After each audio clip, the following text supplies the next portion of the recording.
In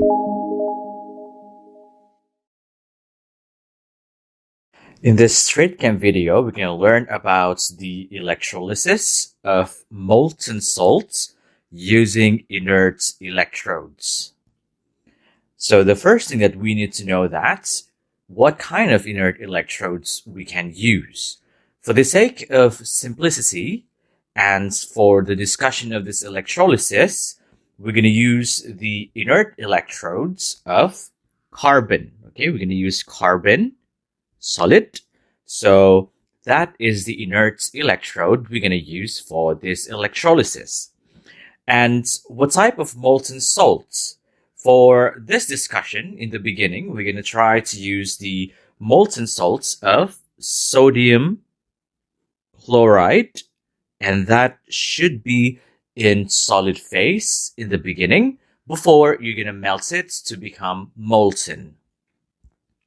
Now, we have the sodium chloride solid, and it will be heated up at a very high temperature to melt it. And when this NaCl solid's melted, you will have liquid Na+, liquid cation, and liquid Cl- ion. Okay? And what we have over here is, this is the cation, and that is the anion. Now, where will they go? Because inside the electrolysis, we have only two electrodes, or only two terminals. That is the anodes, which is the positive terminal, and the cathode, which is the negative terminal. So where will the Na+ liquid will go, and where the Cl- liquid will go? That is very easy to determine. Okay, so you have to look at the charge over here. Okay, you have cation, and then you have cathodes. Okay, we're going to do that one first. So you have the word cation, referring to the plus charge.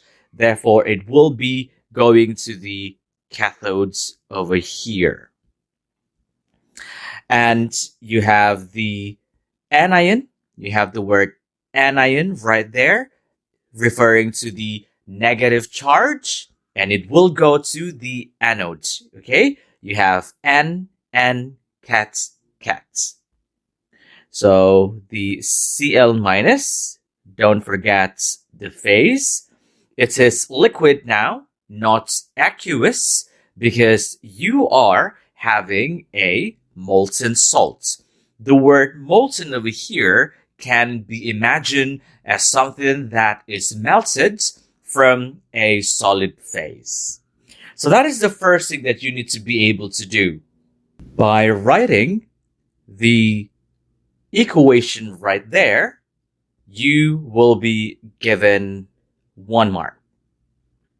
Next, you need to be able to draw the diagram of the electrolysis process. Over here, you have the anodes electrode, and you have the cathodes electrode. Cathodes is the negative terminal. Anodes is the positive terminal for electrolysis. So after you have drawn the diagram like this, you have to complete it by identifying the inert electrode you want to use. Because we have decided to use the carbon inert electrode. So you will have carbon solids right here and another carbon solid right there. You can use platinum electrode if you want to. After that, you have to identify, or you have to indicate the charge ions inside your electrolytes. We have Cl- liquid and Na+ liquid, as what we have done in the balance equation just now. The Na+ liquid will be discharged here. Okay, will be discharged right there in that cathode electrode. And the Cl- liquid will be discharged at the anode electrode. So at the anodes, what will be happening now, because anodes, like what we have talked about for the red cats and oil rig, red cats, reduction for cathodes, and therefore at anodes, you will have oxidation. Okay, remember, for this one will be oxidation. Oxidation is losing of electrons. So the electrons will be part of the product sites, and you will have Cl like that. But of course, at room temperature and at the normal pressure, chlorine will exist as diatomic molecule, and that will be in the form of gas. And to make this balance, you're going to put 2 over here because you have 2 mole of chlorine right there. When you have 2 there, you need to balance out the electron, and this is the half cell for the anodes. Meanwhile, for the cathodes, we know that for cathode, it will be reduction, red cats. Reduction is gaining of electrons. Therefore, the electron will be part of the reactant. Okay, the electron will be part of the reactant, and your sodium now will become solids. It will be reduced to solid. By writing this in exams correctly, you will get 1 mark for this. You'll get 1 mark for that. And if you go back to your diagram, you get 1 mark for the electrode label. Cathodes, 1 mark. You need to make sure you have all the labels over here. And also you will have 1 mark for the electron flow. You'll get 1 mark for the correct electrolytes. And when we go back here, the last thing you need to write is the observation. So the observation that we're going to write is, at the anodes, you will have the bubble gas going to be formed, and that bubble gas is Cl2 gas.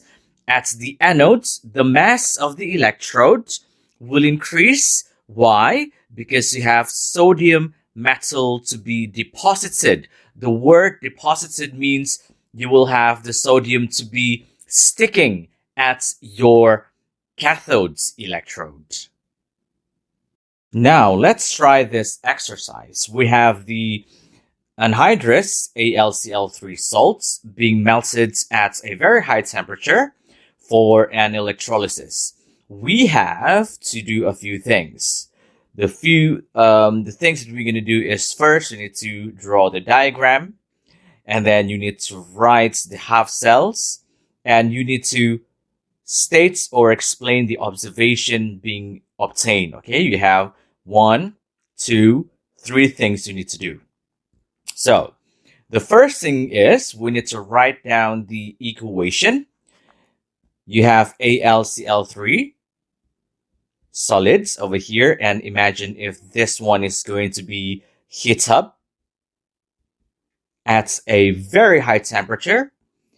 And what you have here is you're going to have Al3 plus, remember, liquid, plus Cl minus liquid. Okay, so when you have this one to be the cation and anion, over here you'll have 3. Okay, just to make it balance. When you have identified the cation and anion, and you should be able to identify what will be going to the anodes and cathodes. Okay, do remember that the anodes over here is going to be this anion. Okay, so that one is the anion. Therefore, it will be going to the anode.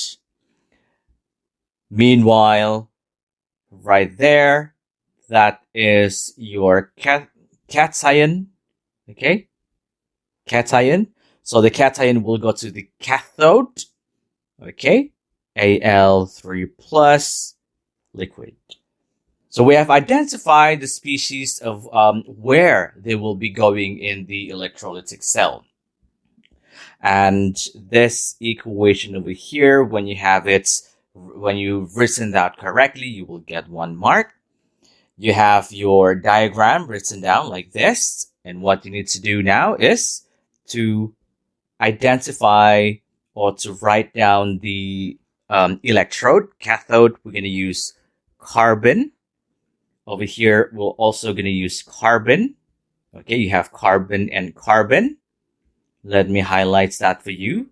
Okay, you have carbon and carbon right there. And then for the anode, Cl minus liquid, you have it Cl minus liquid. And this guy over here, okay, this guy over here will be going to your anode. And the other one is aluminium 3 plus. You have aluminium 3 plus liquid. And this guy over here will be going to your cathode. So by writing or by drawing the complete diagram, you will be able to get full mark over here. So you will be able to get either between 4 or 5 marks, depending on the scheme that they have in that particular year.